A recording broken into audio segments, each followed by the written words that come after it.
Welcome to Sierra Snapshots. I'm your host, Cheryl Noble. Our program takes a guided inside look into the wonders of the Sierra Nevada. There's gold rush history, one-of-a-kind landmarks, charming quaint towns, and spectacular natural beauty. I have the good fortune of living in the foothills in Northern California's Nevada County, where so much of this is right here in my backyard. I invite you to come along with me on a half-hour journey that will educate, inform, inspire, and offers a visually delightful experience. Hi, I'm Cheryl Noble. Welcome to today's program. We are at Malakoff Diggins, a state park, which is located in the Sierra Nevada foothills, just outside of Nevada County, in Nevada City, that is, in Nevada County. And my guide today is Penelope Curtis, who is the founder of California Heritage Treks, and we're going to learn so much about this incredible, historical, one-of-a-kind state park. Here we are at one of the trailheads for the park. That's correct. It's the trailhead for the park's Malakoff Diggins loop that goes about 3 miles around the circumference of the diggins right here themselves. And you can start down below and go to the north end and around and then come down the south end, and it's a 3-mile trek. It's a quite spectacular, lots to see, a little up and down, and most people, if they're not dawdling and enjoying the scenery, can probably do it in about a couple of hours. And just stop and go into the town, which we'll see a little bit later, the ghost town. But this is a historic and an old mining town, which was the North Bloomfield gravel mining. So what we're going to learn is this wasn't always this type of landscape. So take us there. Well, before the mine got started in, I think they started around 1852 with the hydraulic mining.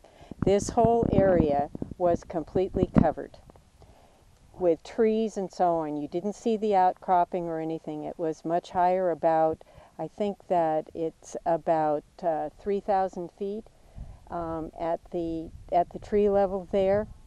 And when the hydraulic mining got started, they started taking the huge hoses filled with water under pressure and blasting out the side. Well, they blasted down and then it started getting deeper and deeper. The idea was to get the gold that had been caught in the riverbed sedimentaries. These are old riverbeds here that were over the eons filled up. So when they call it the gravel mining, it's because they were going through the gravel of the rivers that had been flowing through here. And as they kept going down, they were scraping and scraping blasting the sides of the canyon deeper and deeper. Let's walk a little bit and take in some more of the view and the scenery and learn a little bit more. Okay, we just started on the Diggins Loop, and Penelope, what are we going to see along here? Well, we will see a lot of the gravel tailings that were produced by the hydraulic mining. The miners had to find a place to put the rock as they were going down, and they had extracted the gold. So right now we're walking along a path that is, if you look at the rocks, they're all rounded and so on. So they did come from a stream at one time. Oh, okay, interesting. We're also walking through some Douglas fir. And this is all, these trees have all come in the last 20, 25 years. Some of the other trees on the side there are much older, but during the mining days, the miners cut down most of the trees for their steam and fuel. So what we have now here is a forest that has come back just because nature begins to take care of itself. Right, and nobody's whacking the trees down and letting it be. Let's stop here for a moment. The scenery behind us is quite dramatic, and that is what happened with the hydraulic blasting. That's right. You can see it, and you can also see how that is all the sedimentary rock from, you can see the gravels in layers going up. So you can see all of that. And it looks quite loose, but when you get up close and touch it, it's pretty solidified. It's cemented itself together. But what they did was to be blasting and blasting and blasting, and starting up at the top, just carving and carving and carving down. Yeah. So you can see how high it was. You know, we would have just walked over there or walked right in this, and this would have been filled up. And then the sloughing from the hydraulic got caught down below, and then that's when they would filter out the gold. Right. In the basin, whatever. Right, and then they had to get rid of it. So there's a tunnel that was opened up in order for all of the debris to wash down to the South Yuba River, which then washed all the way down to the Sacramento Valley and made the farmers quite angry. It flooded them, right? Yes. Oh my gosh. Well, part of it was not just the flooding, but all of the silt that is here. That's very fine. It's fine, and what this all did was to Very flow fine. into the Sacramento River, which had steam commerce, the ships going up and down. The steamboats couldn't go up carrying cargo from San Francisco up all the way to Redding. At one time you could get to Redding. That started to fill in, and then the delta started to fill in. Of course, that changed a lot of the ecology. Yeah. And then they really got upset when the San Francisco Bay was filling up, and Golden Gate almost was not a passage into the bay because of all of the silt. So, all the way from up here, how it impacts so many, so much landscape, so many hundreds of miles away. And about how many, was this over 100 years ago that this happened?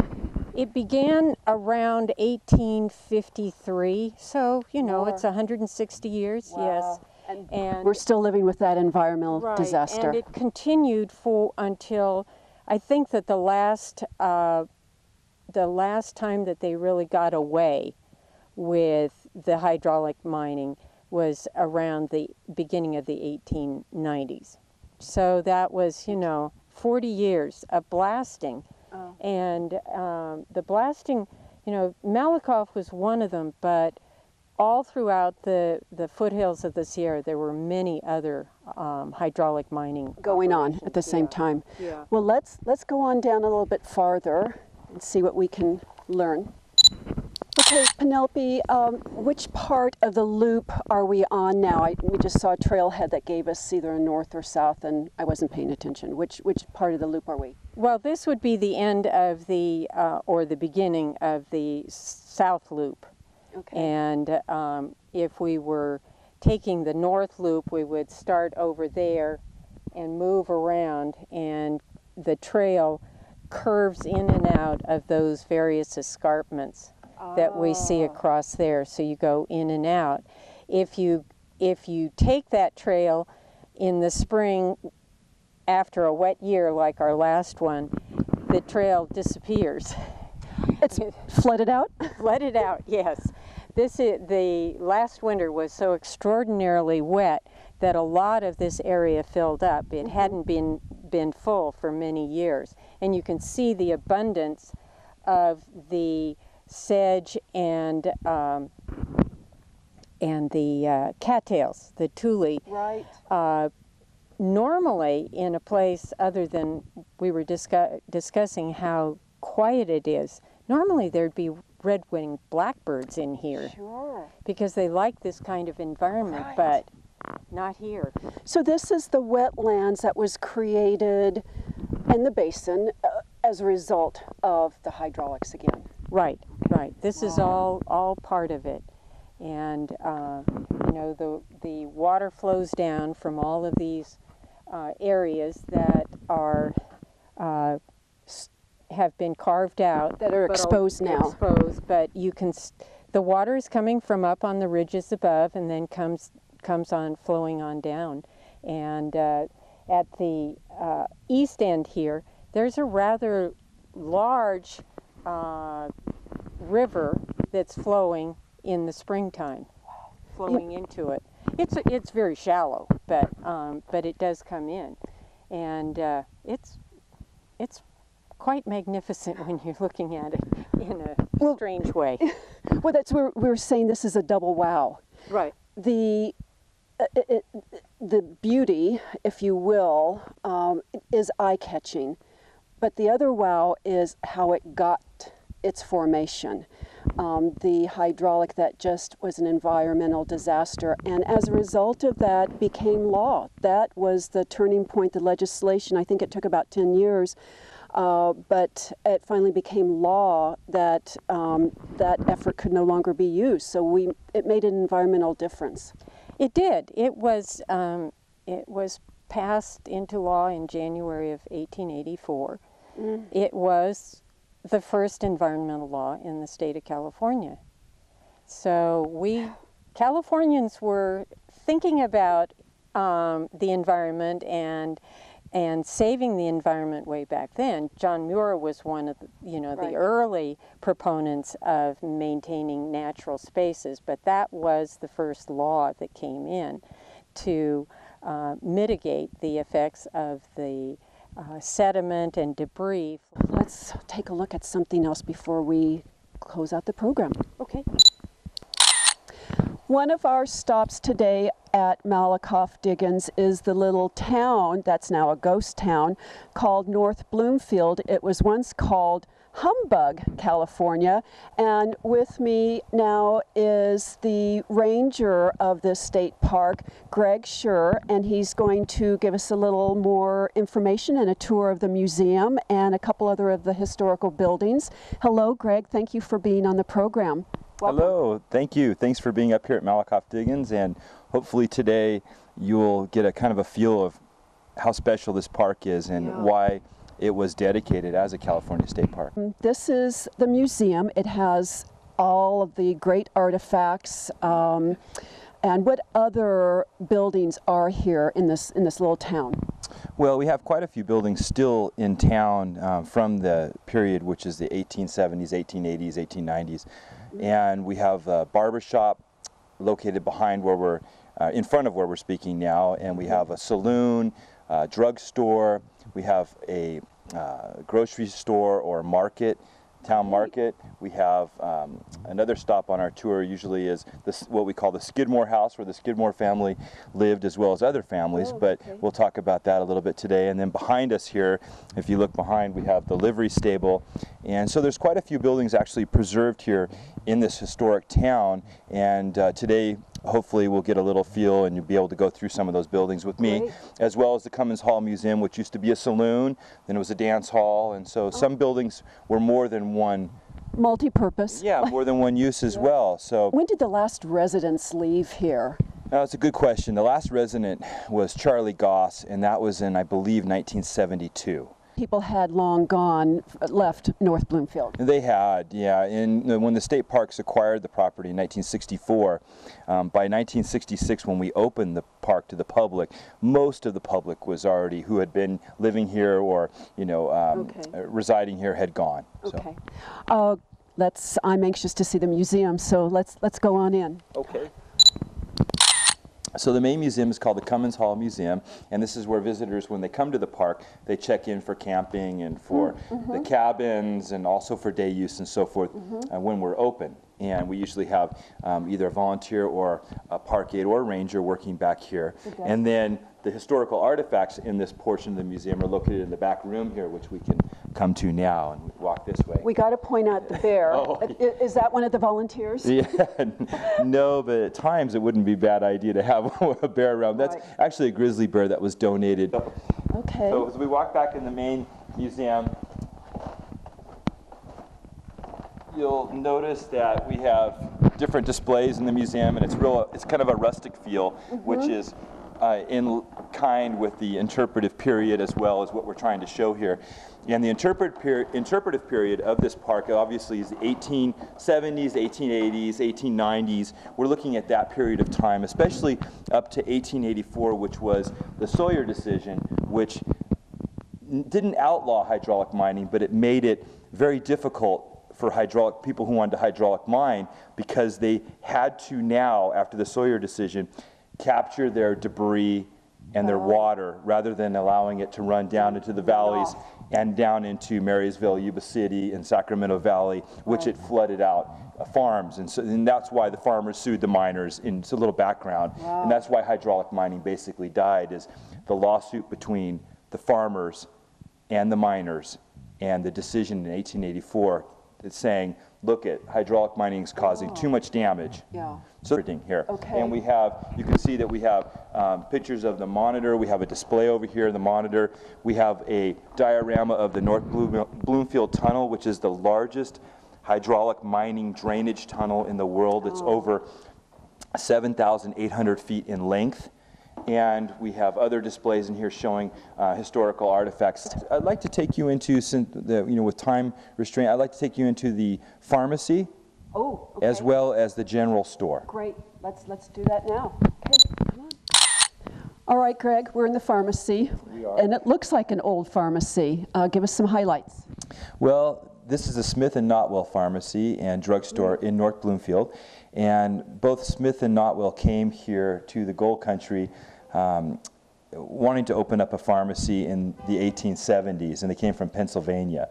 And the pharmacy itself, as you can see, has quite a few bottles that are from the period, 1870s, 1880s, early 1900s, on the shelves, and some of them still have their original contents in them as well. Interesting. And that's why we have portions of the pharmacy off limits to the public, at least. And then in the back of the pharmacy, once you come in the back, you'll see that there's a living area and so forth too. And many people think, and as well as I did when I first came up here, that the owners of the pharmacy lived in the back. Right. But that wasn't the case. And actually, when they closed the doors, whatever time they would close during the day, an armed guard would live in the back with his family, and they would protect the contents of the bottles. So this building wouldn't be here without the help of E. Clampus Vitus Chapter 10, as well as quite a few talented carpenters. You can see that I noticed that the cabinet top, or the countertop, is great. And the molding up above, if you want to take a look at the molding and so forth. It's, we tried to get it as close to original as we could in terms of photos and drawings and so forth to the original building. But most of the buildings in town are original. This one has such an exceptional display of the historic bottles and so forth that's really why this is such a valuable instructional tool. Now, is the pharmacy part of what's open at the park for people on weekends, that they can still come in here to the museum and the pharmacy? Correct. Through at least the information we have now, because again we're one of the unfortunately one of the 70 California state parks to be on the closure list. And the information we have now, we're still open for town tours of the park at 1:30 on Saturday and Sunday. So the museum, the main museum, the Cummins Hall Museum, will be open from 12 to 4 on Saturday and Sunday until we hear otherwise. Okay. Yes. Okay, now we're in the general market, the general store, and this is stuff that movies are made out of. This is very historic, old time. This is what you see when they make films and recreate what general stores were about. It has a little bit of everything in it.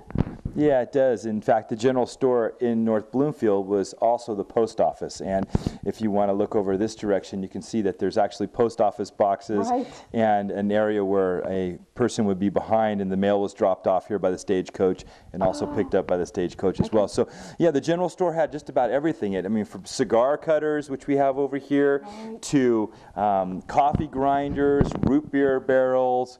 You had different traps for animals. You had a bathtub up here, and in the back, that's where the money or gold was exchanged for the items. But this store, and one of the things I love the most about the store is the wooden ladders that come up, and you would go take the wooden ladders all the way across each direction to get the items on top. To get the items off the shelf. Yeah, so, and up there is the powder, so you had to keep that explosive, keep that away from. Yeah, it's important to keep the dynamite up high. So that was the Hercules powder, and then you had just about everything here. You sold clothes on this side over here, fabric if you wanted to make your own clothes, which most people had to do.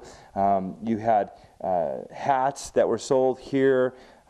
Just about everything you could get in the general store. So it was a one-stop fits all. Oh, I love it. I love it. Okay, now on the counter, which the visitors are allowed to pick up, is the photo of the original exterior. Yeah, this is a photo of the general store before State Parks acquired the property, and just after actually we acquired the property in 1964, and it shows an old gas pump outside that was obviously removed, but it shows the building basically boarded up and in pretty bad shape. And one of the portions of State Parks that has been one of our guiding principles is historic preservation and reconstruction. And so using the original building, we've tried to make it as close to authentic as possible. And what year did you say this photo is? Circa 1964, 65. Okay. Yeah. Great. Well, let's go back a little bit farther. There's so much to see in here. And what is this piece of paper roll here? What was that used for? That kind of caught my eye. That was used for wrapping items, for gift wrapping and so forth. And some of the items in here have real beneficial use in terms of today. We could actually learn a lot from these items as well, because all of these inventions started with ideas and so forth. So. Don't need the fancy paper, just get it wrapped with some string and go. And I like the coffee maker. This is, the coffee grinder. I could see putting this on a shelf in someone's house and now probably break most of the shelves that we have. It weighs so much. So the coffee grinder, and then cheese cutters were here. Look at that.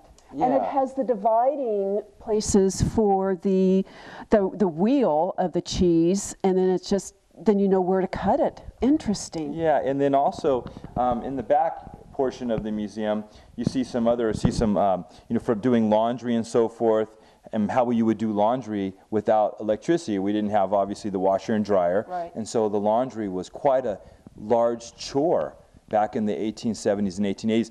And the real benefit of having a store like this is not only, can people come back and say, well, my grandfather or grandmother had these items, or I've seen these before, this is the way I was raised, if someone is a little bit from an older generation, but children can come in, because we have lots of school groups here each year, and the children can come in and they can learn how things were done before modern times, and how difficult it was in a lot of instances, like just doing laundry.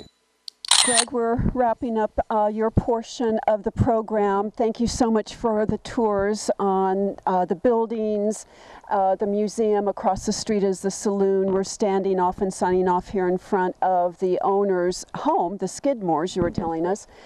There's so much to see here. There's so much history, the value that this one location preserving.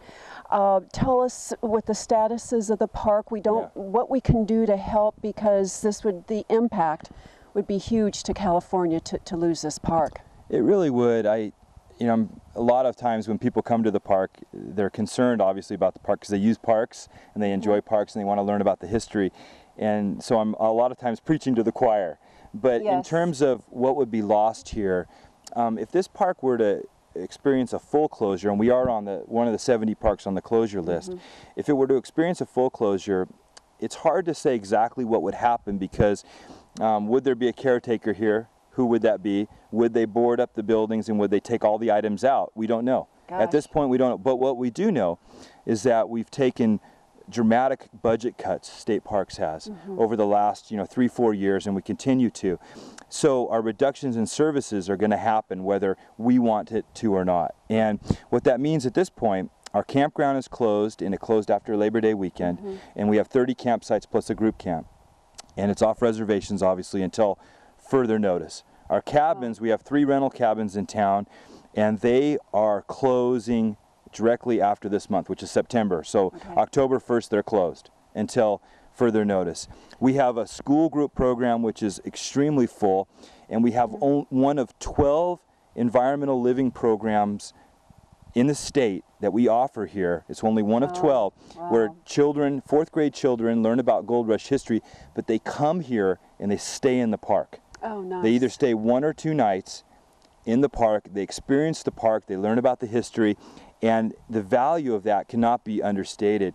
We will lose that if we do not have school programs here if this park closes. It's an amazing program. We're already full for next year, and we'll have to contact all the teachers as well. We have day use programs that come up and learn about, and they tie right into the curriculum, the 4th grade curriculum, so we're losing that.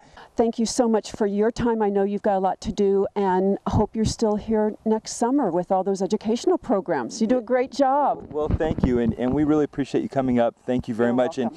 And the important part is that the parks stay open no matter who's here.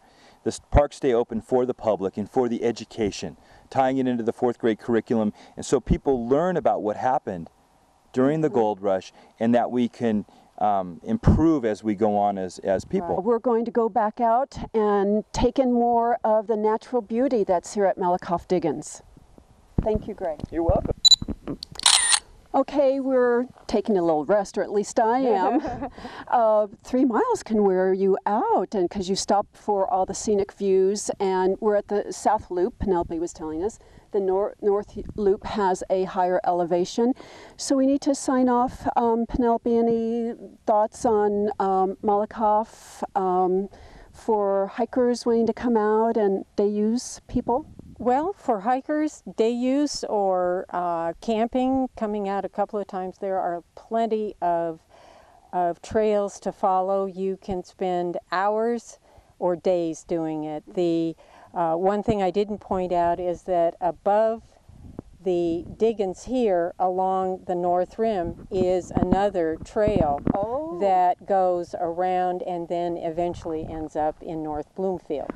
So you have a number of trails. There's also a trail that goes down along the Humbug Creek to the South Yuba River. Oh, great. And that's a dramatic drop in elevation. So you have to be, I would say that's probably a strenuous hike, so you have to be in pretty good condition coming up. Have to pick me up at the bottom of the hill. Or take your inner tube and float down to Edwards Crossing. I like that. Well, thank you so much for your time and expert knowledge and giving us a VIP tour of Malakoff Diggins, an environmental disaster that has become a nice trail for us and visual wonders. It's a gym, historic gym. There's so much here. All right, thank you for joining us today. We'll see you next time. Bye.